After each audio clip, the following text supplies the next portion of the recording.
Hello, good evening, and welcome to Glasgow Rangers Nation podcast live with me, your host Owen James. Guys, wrong background. That's what comes from being awake for the best part of 19 hours. Crazy, crazy. Right, let's have a little look, shall we? We've got a lot to talk about tonight. We've got Willie Collum and his revelations to discuss tonight. But not only have we got Willie Collum's revelations, we've also got news tonight that is coming out of England that a number of English clubs are interested in securing the services of Hamza Igamane. Apparently, Hamza has created quite the stir with his performances in the Europa League and in the SPL this season, but mainly in the Europa League. Apparently, really impressed with that. Let's have a quick look at your comments. Airwolf talking about the Hamza situation, says if Everton come calling at 15 to 20 mil with a 20% sell on, we have to do the deal. This is the model now. We'll talk certainly with that. Airwolf responding to my suggestion about that I've heard about Patterson.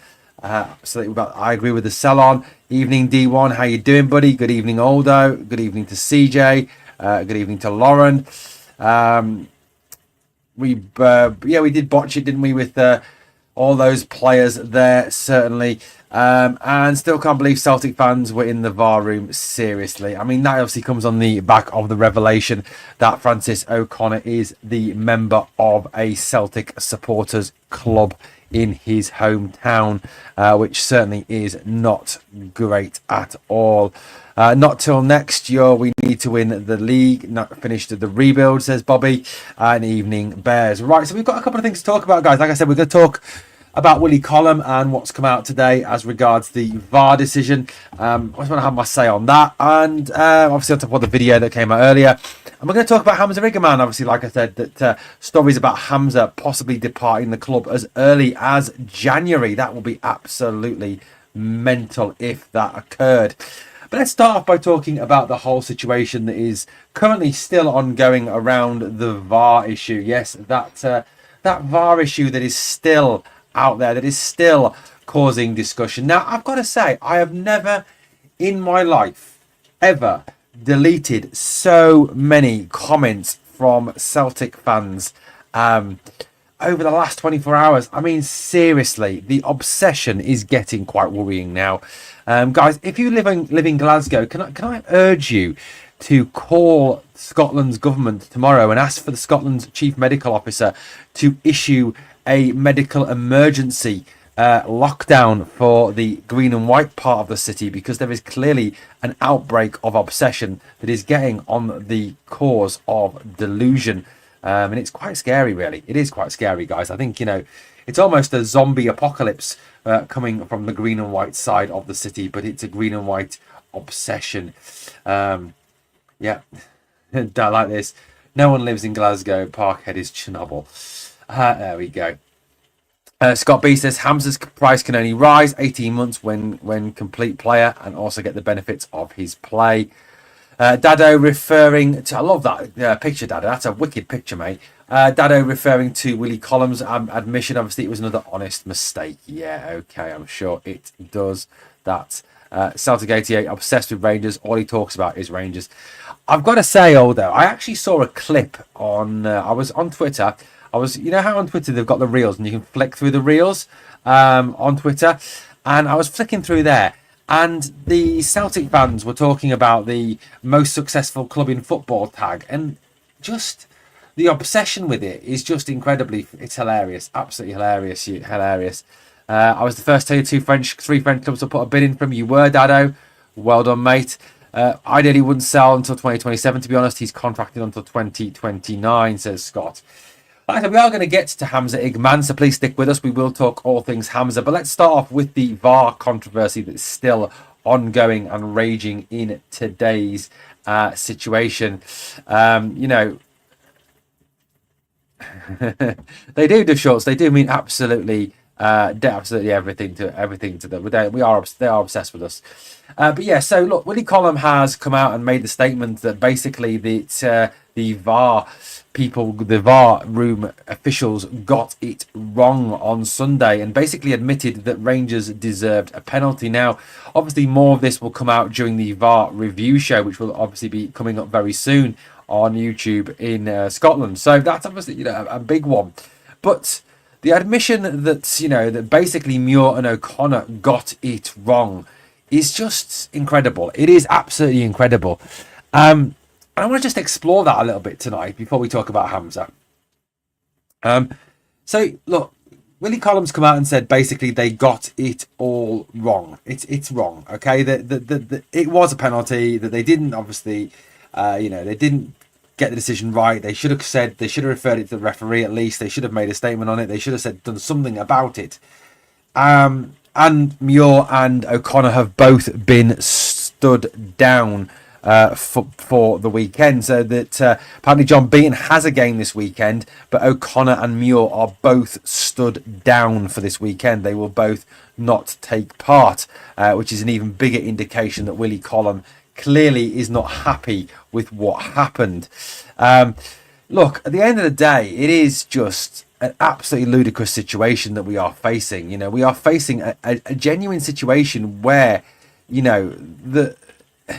it was a wrong decision. It was quite clearly a wrong decision. Now, look, Celtic fans are coming out and they're saying, "Oh, this all whinging and whining and crying." No, it's not. It's about getting this right. It's about making sure that this doesn't happen again. It's about making sure that that these issues are clearly being addressed. The problem is, the problem really genuinely is that this decision is not the first. I think that's what's caused such a furore and such an uproar. It isn't the first decision that's gone against us with VAR. It's not the first issue. It's not the first problem. You've got the Morelos goal that was disallowed. You've got the Johnston handball. You've got the 4 or 5 players on yellow cards that were allowed to get away with persistently fouling. You've got the Kemar Roof goal chalked off.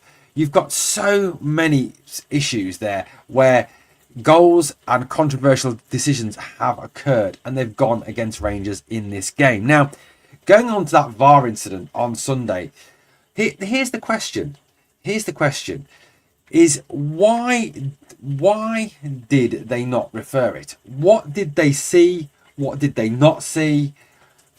What was the situation? What was said between Muir and O'Connor? What was said to the referee? Was anything said to the referee?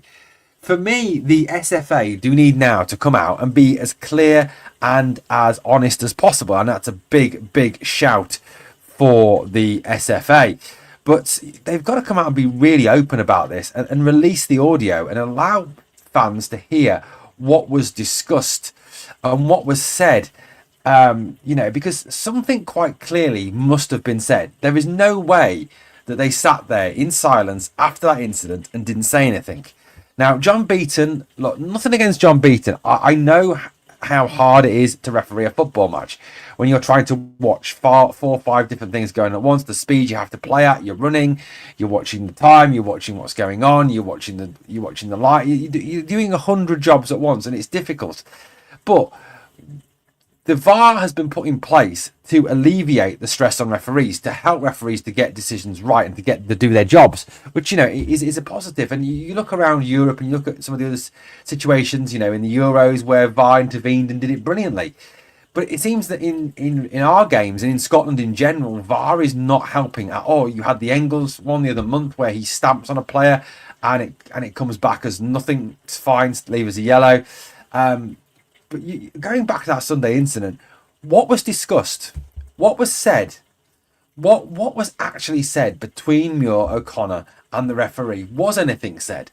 Now, the SFA need to come out and be as clear as possible. Now, look, I know that people, look, I overheard the other day someone say, naming no names, but someone said that to talk about conspiracy theories, to talk about corruption, to talk about an anti-Rangers bias in refs is to degrade your podcast and to talk down your podcast. But for me, it's a very real it is a very real discussion. It is a very real situation to discuss, because it just seems to me that it is decisions against us that are going in favour of the green and white side of the city. And it's not just in Old Firm games. Like I said, the Hibs game, they got that decision. There was the semi-final last year where where the defender basically climbs over the back of the attacker, gets away with it.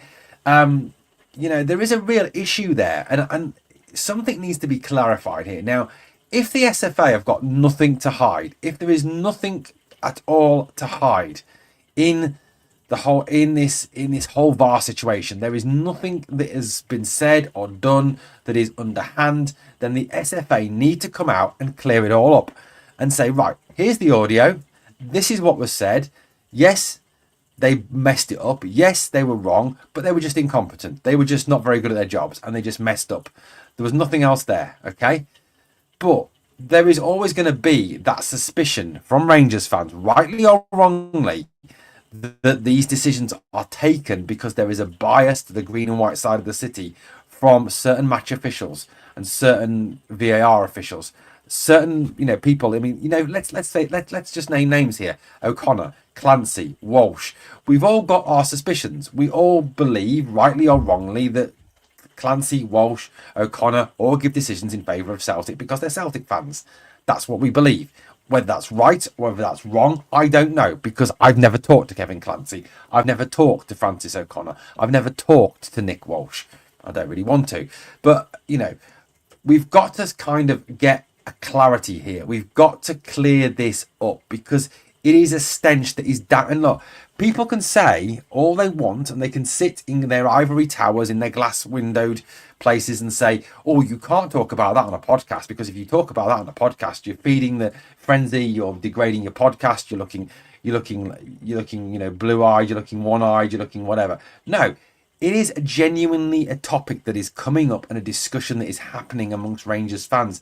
The SFA need to kill this discussion once and for all. And if there's nothing to hide, then they need to release that audio and allow the fans to listen. And I think some of you have made, we'll get to your points in a minute.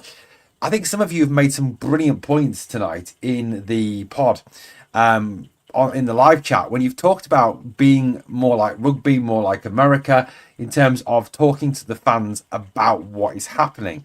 Now, I watch a lot of NFL. I watch a lot of NHL ice hockey, right? I'm a massive Pittsburgh Steelers fan. There's my terrible towel. I'm a massive Pittsburgh Penguins fan. I'm a huge fan of rugby. I was a Wasps supporter. Unfortunately, Wasps went bust. But you listen to rugby refs, and you listen to NFL refs, and you listen to NHL refs. The one thing they do is they communicate with the fans. The fans are aware of what is going on in the stadium. Okay? People can talk about the game gets disjointed. The game's disjointed anyway. How many times have we watched a goal go in and said, well, you can't really celebrate because you've got to wait 2 or 3 minutes for it to be confirmed as a goal. So you might as well have an explanation of what is happening whilst you're waiting. If the ref comes across and goes, right, this is being checked, and this is being checked, then when the decision is made, okay, no goal, offside, no goal, foul in the build-up, goal, penalty for handball. Clear it up. Be open, be honest. Don't allow any of this constant conspiracy theory. At the end of the day, that's it. That's what it is. Yep, absolutely, Janet. At least Webb will release absolutely he will. Dado says, my dad was a grade 1 ref, hounded out of the game by the green machine. Yeah, I mean, there is that constant situation, isn't there, where there is this belief amongst fans, rightly or wrongly, that Celtic Football Club have, basically put their fans up to harassing and haranguing referees and threatening referees. What has not helped is Dermot Desmond and Peter Lowell making the statements that they made at Celtic's AGM. Nowhere else at Celtic's AGM. That's where the statement was made. At an AGM. I mean, that's unprofessional. It really is. Release the audio in the VAR room when that lot scored 2. Probably hear the cheeks cheering. Lol. Kevin Owens, Timmy, I've got rid of him yet. He's gone. We'll never get the audio. No, we will not get the. Probably won't get it. 100% 100%. Celtic have been using the Sinn Féin IRA propaganda manual for years. Maybe it was Kevin Klein, lol. Yeah. Problem is Tim's constantly complain about ref decisions as well. I genuinely think they are that bad, but there is a clear fear of getting it wrong for them more than us. Yeah, I think you've got a great point there, Bluebells. There is a genuine fear of Celtic fans. There is a genuine fear from Celtic fans from match officials because of the amount of complaining that goes on. You know, it really does, and it's wrong. And I think, look, I don't want to use we need to be more like them. You know, we need to be a bit more like them, but we do need to kind of resort to those dark arts in a way. You know, if they're going to do it and they're going to gain an advantage from it, we need to start fighting fire with fire and really push back against them. We really do. Big Edmonton Oilers fan. We've all got our crosses to bear in life, Aldo. Hey, D1, you're a Steeler Nation member of Steeler Nation. Demote refs for clear wrong decisions like the VAR one at the weekend. They should go down the leagues to ref and get less money per game. Hit them in the pocket. Bias will quickly disappear. That's a great shout, Bluebells. And the other thing that I always think is this, is why are refs not held accountable for their decisions? You know, as I said on the video earlier, you know, if you look at managers, if you look at players, they are held accountable for their performances because they are, after a game, a manager has to go to a news conference, players go through the mix zone, players often appear in front of the media, they're questioned, they're asked about the performance, they're held to account by that team's media for their performance, they're questioned over it. Now, why is it that referees, and I'm not saying that we put them in front of a media scrum, okay? I'm not saying that we take Kevin Clancy or Nick Walsh or Willie Collum or whoever after a game, put them into a press room and let the press go at them. What I'm saying is, why don't we have a situation where after the game, any decisions, the referee has to come onto telly and justify those decisions and be questioned. Right, this decision, why did you give that? This decision, why did you give that? Hold them to account. Hold them to account. Why don't we get the... yeah, I agree. Refs from England, good shout. Bad season, Alan, this season, mate. That's not incompetence, Owen. That's Rangers not being allowed to win. Simple as that. And this is what I mean, Janet. You know, this is why the SFA need to come out and clear this up because...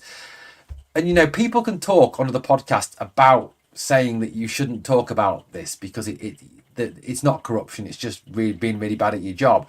It's not being pro-Celtic. It's just... But there is that suspicion. There is that suspicion. And until it's cleared up properly by the SFA, you're not going to get it. You're not going to get it. One thing you can credit Webb for is he's accessible. Collum needs to do the same. I agree. Howard Webb will always talk to the media.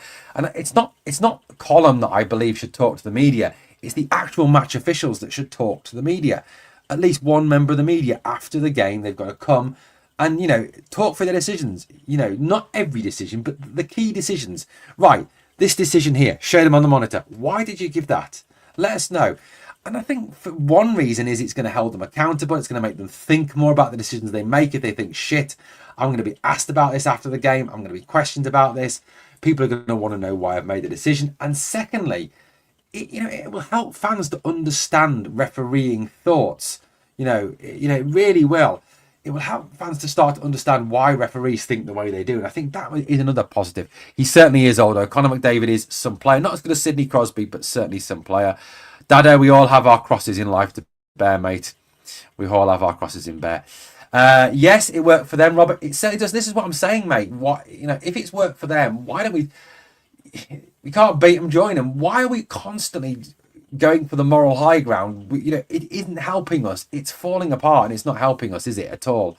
We've got a New York Rangers fan in the live chat. Never mind, mate. Never mind. Patriots, the Cheatriots. Evening, Joe. How you doing? Giants all day long for obvious reasons. If we have a Scottish ref, we should have 2 English refs brought in on the VAR. No allegiance to any Scottish club. See how many decisions that mop get. Then, Janet, that's a good shout. Why are we not doing that? And I'll be honest with you, there's other ways round it. Why not get ex-professionals? Why not get ex-professionals involved? Why not get ex-players involved in the VAR room? Players understand the game a lot more than referees understand the game. These are guys who've played the game. These are guys who've understand what it is to be in certain situations. They understand handball situations. They understand penalty situations. They understand etc. etc. Why not get ex-professionals involved? Why not get ex-professionals involved? That's a good question. We'll certainly discuss that tomorrow in our podcast. It was nice to get clarity from Collum. Still doesn't change anything. It's not like we will get a replay of the final, which is what should be happening realistically. The only danger with that D1 is you could have a situation where a game never, ever, ever gets finished, ever, because you've constantly got replays after replay after replay, because you've constantly got a situation where something is not given, because refs will make mistakes. They're human at the end of the day. It's just the way it is, isn't it? Try telling me you bring English refs up. They hear one side singing Rule Britannia, the side saying fuck the king, and they won't have a bias as well. Needs to be outside Britain, in my opinion. Interesting. I mean, yeah, you could go to France or Spain or Portugal or Belgium or Holland or Germany, bring someone across for that. Yeah, I mean, I heard one thing I've read repeatedly, actually, when we've talked about refereeing standards in Scotland, is people talk about when there was a referee strike and the Maltese referees came over, how much better they were. Is that something we need to look at? I think they should hire independent refs from the EPL and pay them a day rate, travel and accommodation. I mean, you can almost, the only thing is that the SFA are not going to want to do that, because it's going to basically say to their refs, you're shit, you're not good enough, we've got to go outside the country to get someone good enough, you can't do the job, you can't be trusted, you're then going to have an issue with refereeing. And Celtic are never, ever going to agree with it. They're never going to agree with it. After the clear admission from Collum, a replay should be scheduled in light of new evidence. It's an interesting one, D1, but what happens if in the next game we have the same situation, the next game we have the same situation after that? Be right back. Not everyone in England are loyalist or royalist, unfortunately. That's true. There's a lot of people I know that are very anti-royalist, very anti-royal family. My dad, for example. With our luck, it would be Michael Stewart or Chris Sutton on VAR. Yeah, absolutely. 100%. 100%.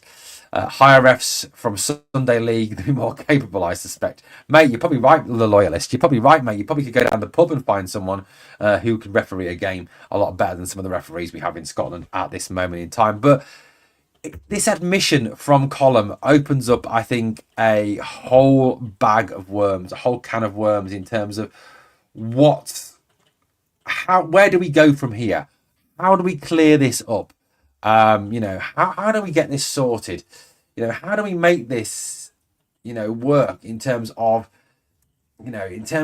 getting refereeing standards up, getting VAR officials standards up? We need something. No offense, that's fine, Robert, mate. No problems at all. I probably agree with you actually on that one. But yeah, I know. Yeah, absolutely. Celtic seem to be lucky a lot. Must be the old leprechaun look. If it isn't pro-Celtic bias, no team is that lucky.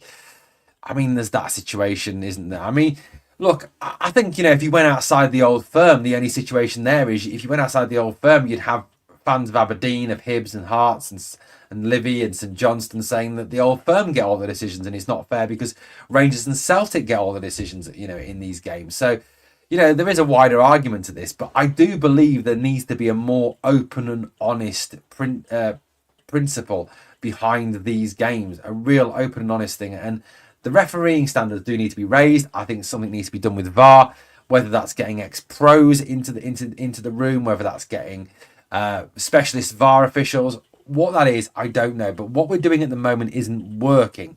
Now, if it isn't working, you need to change something, okay? Because as we know, whoever said it, I don't care who said it, the definition of insanity is doing the same thing over and over again and expecting a different result. And it's quite clear the SFA are doing the same thing over and over again and constantly expecting a different result. And it isn't happening. It's simply not happening. And the other thing that the SFA have got to calculate is this. They're making our league look ridiculous. They're making our league look silly. People take the piss down here. I, as a Rangers fan down in England, I get the piss taken out of me a fair bit because, why do you support a Scottish team? That's a joke of a league. It's a 2-team league or it's a 1-team league, yada, yada, yada. And we don't help ourselves, do we, when we've got these refereeing standards and these joke decisions that go on in games, do we? If we're going to really, truly market Scottish football and take Scottish football forward as an actual product, as an actual game worth watching. Raising the standards and not having one team, Celtic, perceivably getting all the decisions needs to be looked at. It genuinely does. Genuinely does. If a Celtic fan is on VAR is not match fixing. That's a decent question, Stuart. Absolutely could be termed as that. It's not the technology, it's the people deploying it. I mean, Airwolf, that's a fantastic point. And go back across my videos, mate. Go back across my videos, and I'll tell you what. Getting hot now. Let's get the jumper off. Got the Rangers shirt underneath. Yeah. So look, I mean, yeah, it is. You're right. The computers don't make mistakes. If you look at the automated offsides that they use in Europe, they work perfectly because it's not a human making the decision. It's a computer. Yeah, the computer doesn't make the mistake. It's the muppet behind the screen that makes the mistake. And I agree with you. Absolutely. Too many goals getting disallowed. Players getting sent off. Not even a yellow. 8, 9, 10 minutes added when they didn't struggle. Games becoming a joke. Officiating Scotland. Absolutely. If Scottish refs not being picked for the Euros wasn't bad enough, now the admission from Collum pretty much cements that there is a massive restructure needed in Scottish refereeing. There certainly is, mate. And I also think believe that one of the best things we can do is we can put a professional refereeing body into place. I genuinely believe that if you have if you have a professional referee and you have a professional refereeing corps where they can be held more accountable, where this is their job and they have to be good at their job and they have to be properly trained and they have to do their job. And if they don't do their job, they're going to lose their jobs and they're going to lose their livelihood. Then you might see a raise in standards. But the problem is, whilst you've still got part-time referees who only get an extra bit of cash for refereeing and it's not their sole income, they're not bothered. They're genuinely not bothered. So for me, I think professional referees is another way forward as well. Let's look at it. Let's look at it. Right. Okay. Need to start training VAR ref day one, early doors. Agreed. Well, professional refereeing body headed by Kalina. Yeah, that would be great, mate. He's one of the best referees of all time, isn't he? I mean, there's plenty of decent referees in England as well, you could go and get. So, Mark Clattenburg, for example, who went across to Saudi, or Uriah Rennie or someone like that. They're all great referees. So, look, there's plenty of people we could get. But we do need, I think, professional referees, professional refereeing standards, and accountability. That is absolute key for me. Fact remains that wrong decision cost us the title. No accountability because Doncaster won't punish his own. Correct. Tunnock's tea cakes, £4. What the fuck? Yeah, I mean, they're expensive, mate. Everything's more expensive these days. I know from working in retail that everything's a lot more expensive these days, mate. Right, let's move on, shall we? Let's try and draw a line under the whole VAR and column and refereeing standards, and let's hope that in a week's time we're not sat here discussing another refereeing cock-up, that we're not here discussing another refereeing fail, another VAR fail. Let's hope that in a week's time we're discussing the quality of football in the games over the weekend and the results and the excitement of the game, rather than what a referee has done or what a VAR official has done or not done, as the case may be. Big problem is the majority, if not all refs, seem to have white collar high paying jobs. This is too much of a sideshow for them, in my opinion. Get some lads on the gyro in there. Yeah, absolutely. Good shout, mate. I wonder what costs would be for referees to go full time. Airwolf. I mean, I don't know how much it costs in England to actually do it. To do it. I mean, I'm not even sure what the salary of a Premier League referee is. I'm sure I can find out what the salary of a Premier League referee is. But if you've got an elite core of referees who you put on, and you've got to do their job. Okay, so in England, a referee in the Premier League earns up to £1,500 per game, plus a base salary of £100,000. Bloody hell. Freaking hell. I need to become a referee. Seriously, I need to get back to my refereeing. You see, like, guys, I'm going to paste this into the live chat and bring this up on the screen, actually. Here you go. Here we go.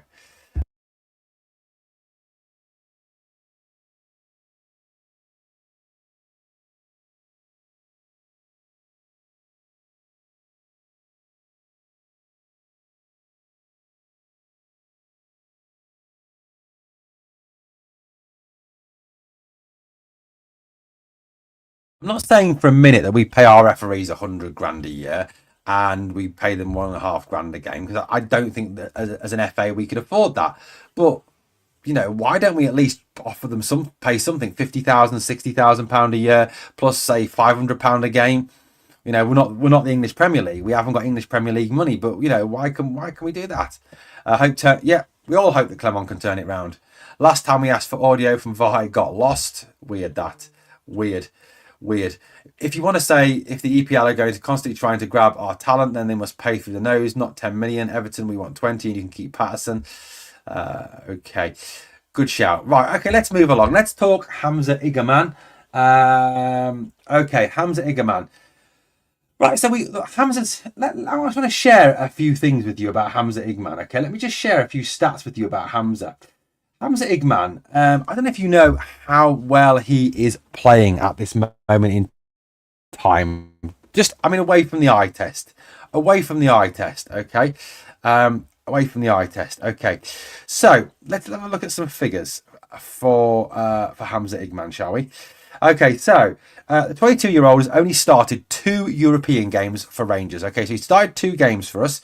He hasn't played a full 90 minutes yet, okay? He's played 188 minutes per of the Europa League so far, and he is averaging a goal every 47 minutes.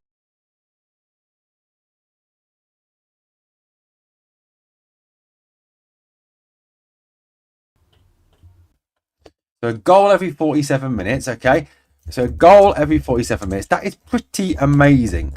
The next highest is Rasmus Højlund, who is averaging a goal every 65 minutes. Okay. His conversion rate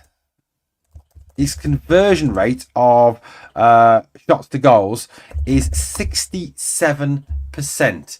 So at the moment in the Europa League, which is the top tournament we're playing at this moment in time, it's harder than the SPL, it's harder than the League Cup, it's harder than the Scottish Cup. It's the hardest tournament we're currently involved in. He is averaging a goal every 47 minutes, and he has got a 67% conversion rate. The next highest conversion rate, again, is Rasmus Højlund. It's 42%. So 25% clear of the next nearest person. That's how well he is developing. That is pretty amazing in my estimations. Goal every 47 minutes. And 67% conversion rate. That is pretty crazy, isn't it? Pretty crazy. Joe says he's only been here 5 months. We are hardly getting the use of him. And down south, they want to grab him. We need at least a season with him. Better not sell him for 2 mil. Who are we going to replace him with? Benson and Hedges. A Mike Bassett joke there. Be happy with 4 points from the last 2 Europa games. That would be pretty good, mate. I'd be happy with 6. I'd be happy with 6. 4 would be good, although. A draw against Union and a win against Man United. That'd be brilliant.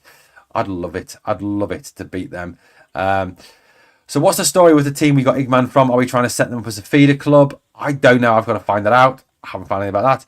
Heard Everton want Hamza. Keep him for a couple of seasons. Could treble his value. He can only get better. He's dynamite like his ex-teammate were trying to buy.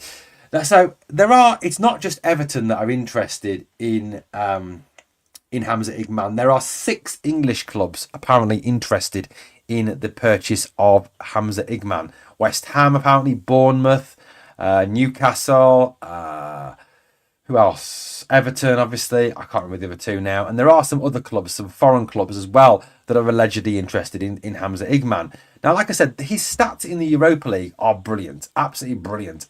And I think, you're all making some really, really good points here in terms of the fact that he isn't even the complete player. This is his development in a very short period of time.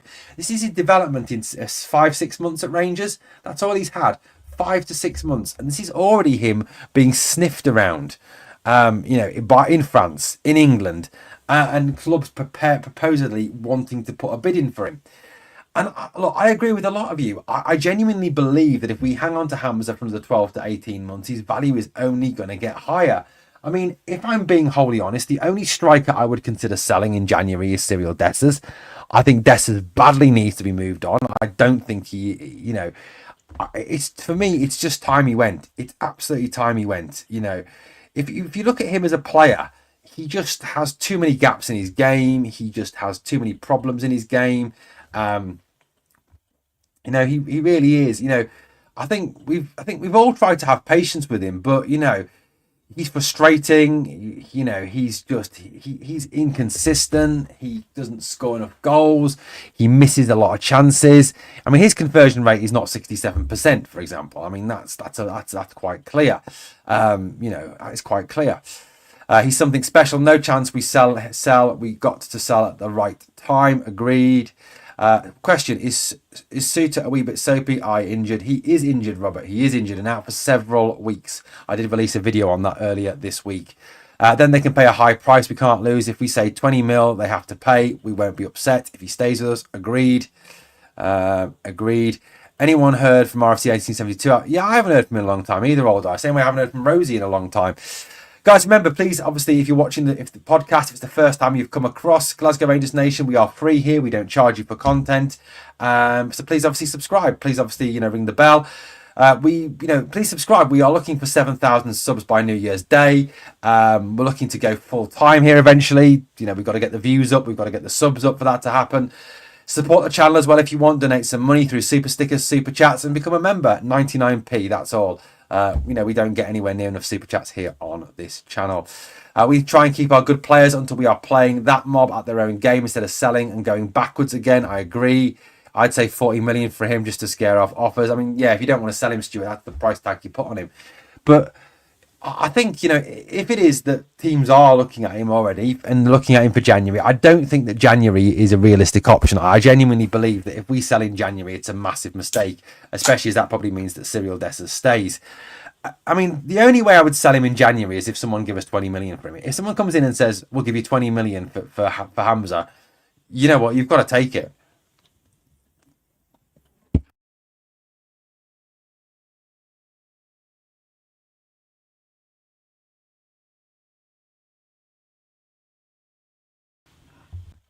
I don't see him going anywhere in January, if I'm being wholly honest. I don't see him going anywhere in January. I don't think he leaves in January. I don't see Hamza leaving as well, as we are apparently looking to bring in another Moroccan from his former club. Dado says Nice, Monaco, Lille will be talking to Rangers. Yeah, they will be. They will be. They will be, certainly, looking at him. And there's a number of clubs I think are interested in trying to purchase him and trying to prize him away from Rangers. But he's under contract till 2029, and I honestly believe, like a lot of you do, if we hang on to him for a lot longer, we're going to get more money for him. And at the end of the day, that's what it's surely about, getting more money for him. And I think, he's a player who is only going to get better. If you see this guy's upward curve trajectory of development in the last 6 months, it's been fantastic. If you look at this is a guy who came, wasn't fit, didn't play a lot. He's now playing and starting and scoring. Absolutely. I haven't, Janet. I need to look into that. I will look into that one. I'd actually wonder what's going on if we do sell him in a few weeks. That's mental. I agree. We cannot allow Igamane to leave in January under any circumstances. I agree. The only player we should be allowing to leave from the strikers is Cyril Dessers. Butland will stay at least to the end of the season, mate. I can't see Butland going mid-season. But Igamane is an interesting one. Now, obviously, the issue we've got is that English Premier League come a calling. They've got a lot of money. They've got the pull of you've got the pull of playing in the Premier League, which is the biggest league in the world. That is a pull. That is a massive pull. But I honestly believe that this guy is under contract until 2029. We don't need to sell him.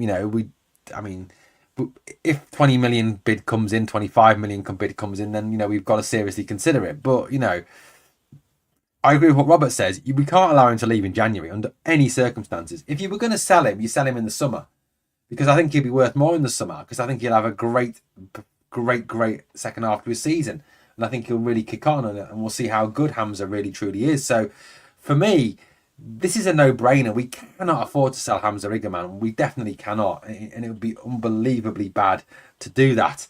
And I'd be interested to get your views on this. Is this one of the talking points that's coming out of Everton? Is that Everton don't particularly want Nathan Patterson, that Sean Dyche, but obviously I think Sean Dyche will be gone at the end of the season, wants to play Seamus Coleman or Ashley Young at right back.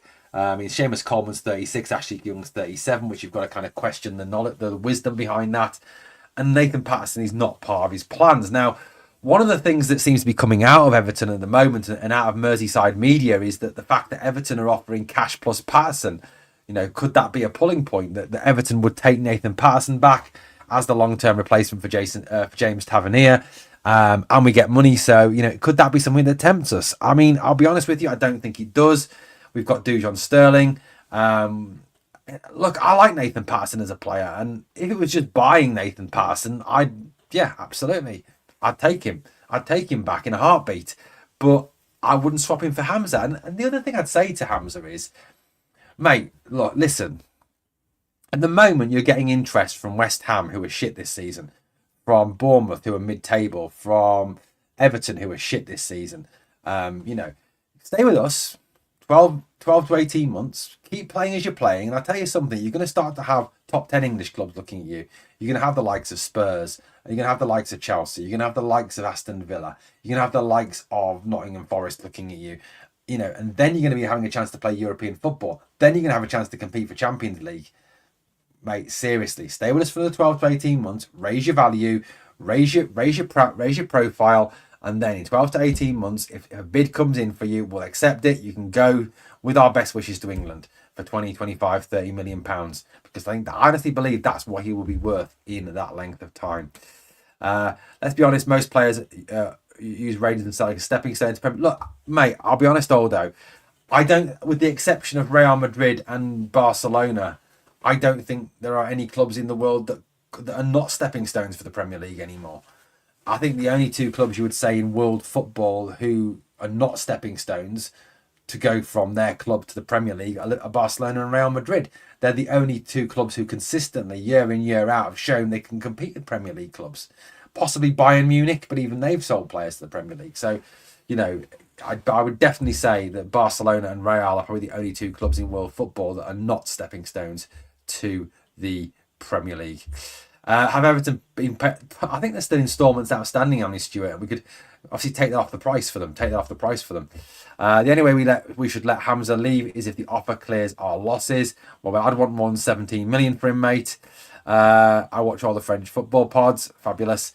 Was there not a Patterson head slap incident with Dyche? There was something, wasn't there? There was something. Upsetting to hear clubs are sniffing round Igamane already. He's not been here that long.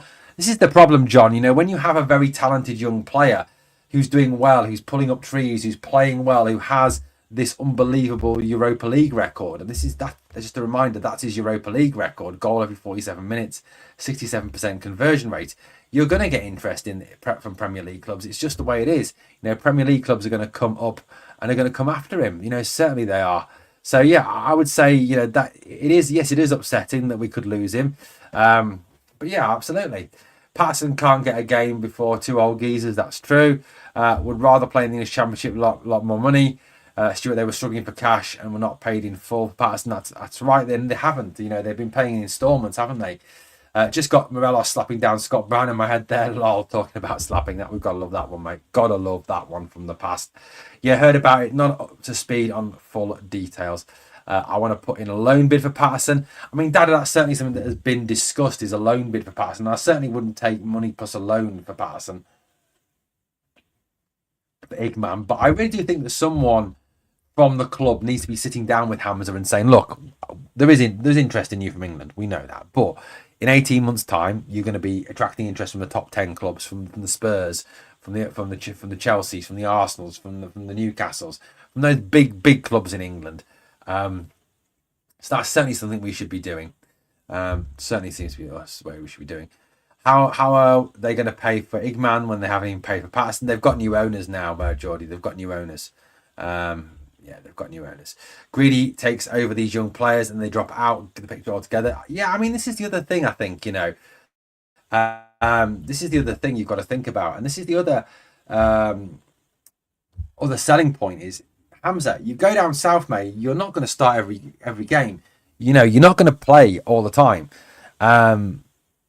Stay at Rangers. You're going to get football, first team football. That's another thing that's going to hopefully attract him, is to stay here. Is the first team football we can promise him.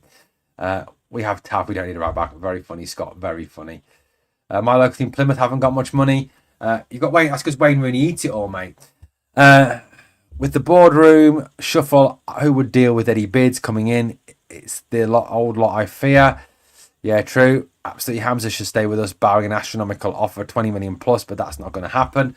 I agree. And if West Ham came in tomorrow and said, "Right, Rangers, here's 25 million, we want Hamza Igamane," I would take it. I mean, 25 million for a player you paid 1.7 million for is just mental, isn't it? Absolutely mental, 100% mental. Yeah, absolutely. Hamza's age on his, yeah, he does have time on his side. He has got time to come through and to play and to develop himself. So yeah, I agree with you on that one, mate. I agree with you on that one. Yeah, Hamza looks a really good footballer. I mean, technically, he is very good.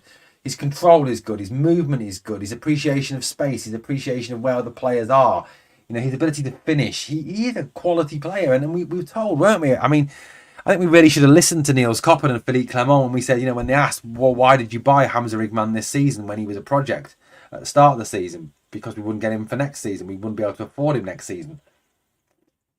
So for me, we're now seeing why, that we paid the money for him, why we went and got him, aren't we? Because he's certainly becoming a very fine player.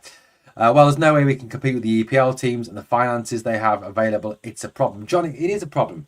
It is a problem. I mean, look, back in the late 80s when I started supporting Rangers in 86, 87, Rangers had bottomless pits of money and could buy whoever they wanted because, number one, we had a very rich chairman.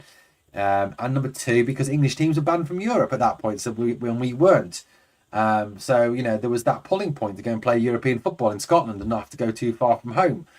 So, that's that, isn't it?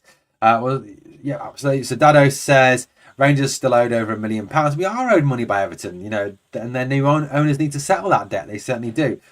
It would be our board to sell Igamane for buttons and him getting a monster move to the likes of City or Madrid the year after. I mean, this is the thing, I suppose, the worry, isn't it? That's why I think, as Airwolf said at the start of the podcast, if we did sell Igamane, we need to insist on a sell-on clause being put into the contract. 100% need to insist on a sell-on. Yes, that's what Airwolf was just saying. Although I saw Kent playing in Liverpool and thought, I wish we could sign players like him. Don't get me wrong, Stuart. I liked Ryan Kent back in the day. I mean, for me, Ryan Kent was a good footballer. Yeah, he tailed off at the end. Yeah, he downed tools at the end, which is unfortunate. But he was a good footballer for us. He was a very good footballer, and at times got a very poor reputation, which he didn't help himself, obviously. Hamza didn't turn into our best striker overnight. Joey's still out. YPC never used him sooner, and I don't accept the language barrier pish. Yeah, I agree. I mean, I don't think language barrier it should be used as a kind of way to as an excuse, shall we say. My brother got us tickets for the 10th on Saturday. Fantastic. I was really happy. I was too, mate. I liked Ryan Kent. He was a good footballer. Really signed up for the Grands. That's the rumour down here. The CEO and the manager have to be strong against this board this time and not selling our players for peanuts. Janet, I agree. Niels Coppin too, 100%. 40 mil it is then. We should be proud of that profit. That'll be a massive, massive profit. Scott, how many signings are you making in January? 3, mate. 3. We'll come back to that tomorrow. Yeah, absolutely. So look, I mean, I'll be honest with you. We do need to sort of look at this Igamane situation. We do need to try and keep him to the end of the season. Like I said, I just think it's too early to sell him. I think, give it 12 to 18 months, his value is going to go up even more. I think we could send him to West Ham, we could send him to Aston Villa, we could send him to anybody down there, I suppose. And if he goes down there, plays well, impresses, then his value is going to treble because it's England, isn't it? That's just the way it is. There is English tax on players. So we need to make sure as well as to sell him. But like I said, we need to hang on to him for a little bit longer. Definitely. Imagine selling Hamza and getting Shanken now underwhelming. I agree. I mean, Shanken has been poor this season. Nothing against Lauren Shanken, but he hasn't been great this season. So, yeah, I agree. It would be very underwhelming at this moment in time. The loyalist says we'd love to sign Cheney. I honestly don't believe we'll be able to afford him, mate. I think it'll be another Seamer. I genuinely think it'll be another Seamer where we can't afford him. He's still a Rangers player next season. He signs a contract. He stays with us because I think he's another player that 12 months, 18 months down the line is going to be worth a fortune. I really do. Well, mate, the bidding starts at 15 million. Get your bids in. Like I said, I think I'm with everybody when we say let's hope we don't sell him for peanuts if we are going to sell him at all. We've just agreed a partnership with the team Igamane came from. AFC Rabat, yeah, absolutely. They're called Rabat. That's positive, I suppose. Positive. So yeah, overall, guys, look, I believe that, we have now got a club that is moving in the right direction in terms of the CEO, in terms of the non-executive chairman, in terms of, a number of things. On the field's looking better. The players are looking better. It's looking a lot more sort of joined up. And I do honestly believe we're starting to move in the right direction now. But to do that, we need to hang on to our better players until the end of the season at least.